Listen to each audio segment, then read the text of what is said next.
मी सर्वप्रथम वाडी शहरातील सर्व नागरिकांचे आभार मानतो। त्यानंतर भारतीय जनता पार्टीच्या पक्षाने माझ्यावर हा विश्वास टाकला आणि वाडी शहराच्या उपनगराध्यक्षपदाची जबाबदारी माझ्यावर दिली।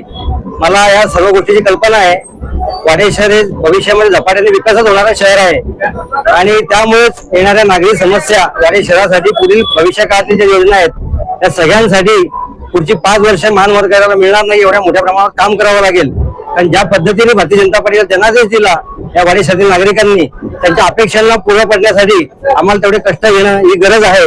आणि मला विश्वास आहे आमच्या माननीय नगराध्यक्षा हेमाताई असतील, आमचे सर्व सहकारी व नगरपंचायतीमधले पण इतर सर्व पक्षांचे सहकारी आम्ही सर्वांना एकत्र घेऊन या विकासाच्या राजकारणामध्ये पूर्ण वेगळं राजकारण न करता या नगरपंचायतीच्या पातळीपर्यंत आमचे राजकीय पक्ष बाजूला ठेवून या वाडी शहराला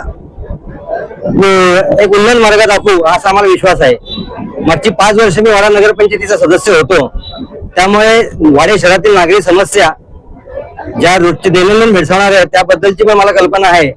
आणि भविष्याच्या दृष्टीने वाडी शहरात जो काही वाडी शहराचा विस्तार होणार आहे त्या विस्तारामध्ये वाडी शहरामध्ये अजून कुठल्या गोष्टींची आवश्यकता आहे त्या सगळ्या गोष्टीची मी कल्पना असल्यामुळे आम्ही भारतीय जनता पार्टीचे आमचे सर्व वरिष्ठ पदाधिकारी व नगरपंचायतीतील आमचे सर्व सहकारी आम्ही एकत्र बसून वाडी शहराच्या विकासासंदर्भात पुढील वाटचाली संदर्भामध्ये एक चांगला मास्टर प्लॅन तयार करू आणि टप्प्याटप्प्याने पुढच्या 5 वर्षामध्ये आम्हाला वाडी शहराला ज्या उंचीवर नेऊन ठेवायचंय त्यासाठी प्रयत्न करू।